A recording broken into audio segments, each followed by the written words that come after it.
So guys, kumusta ang lahat? How are you everyone?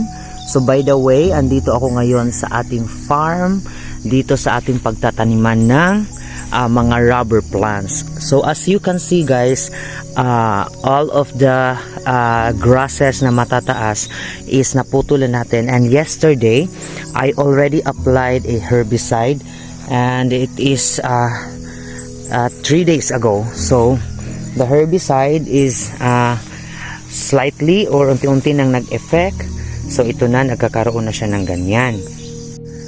So the reason why guys na ating gi-sprayhan na para ma-control natin yung mga damo, kasi nag-start na tayo ng pagtatanim ng rubber plant. So ito, may natanim na ako, and meron pa dito, meron pa akong natanim dito. So mamaya ipapakita ko sa inyo para at least you get an idea how to plant a rubber. By the way, the variety of this rubber is PB2600. So this is yung mga natatanim na natin. Tignan nyo, no? Ang gaganda na. So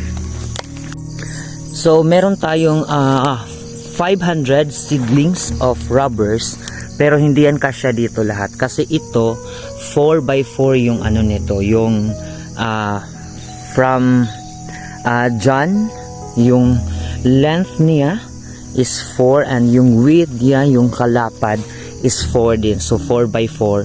On that case, pwede pa tayo mag-intercrop, but usually sa ngayon meron ng nag 3x8.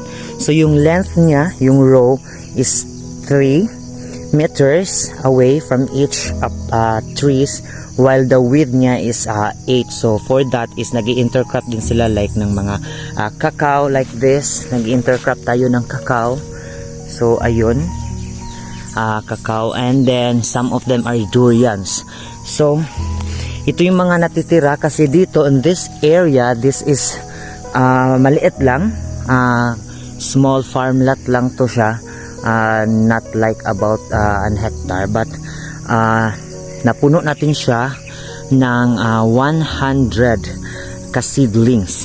So at ito na lang ang natitira. So guys, I will share you kung bakit maganda itong PB2600. One, kasi doon sa kabilang area namin nagtatap na kami, meron kaming ganyang variety. Number one, makapal yung balat niya, which is doon tayo magtatap, doon tayo magko-collect ng latex.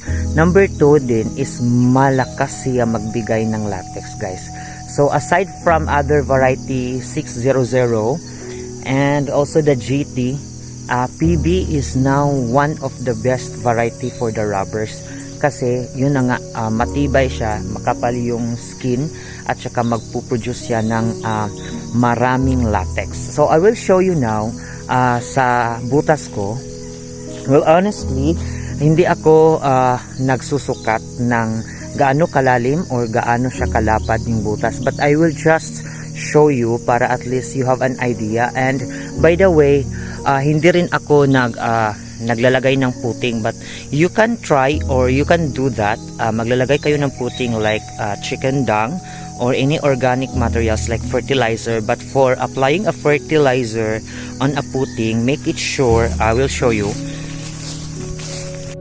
So yeah, make it sure pag nag-apply kayo ng like fertilizer, synthetic fertilizer, you have to cover first, kasi kung halimbawa naglagay ka na dito ng fertilizer, let's say this is a fertilizer, you can use like complete fertilizer, you can use that.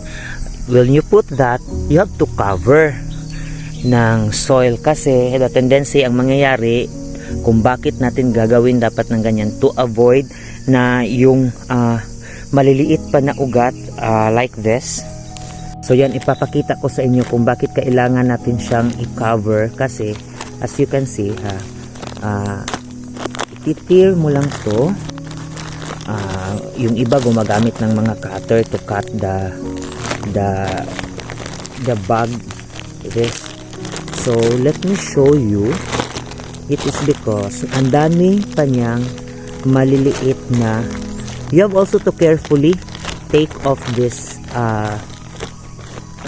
seedling bag kasi may mga gamot na matatanggal. So as you can see, marami siyang mga maliliit na gamot, and if hindi mo i-cover yung synthetic or any fertilizer, kasi even though sa chicken dung mainit yun, so mag-irritate siya. Look at the rubber, may latex siya, so mai-irritate siya, so maapektuhan, kawawa.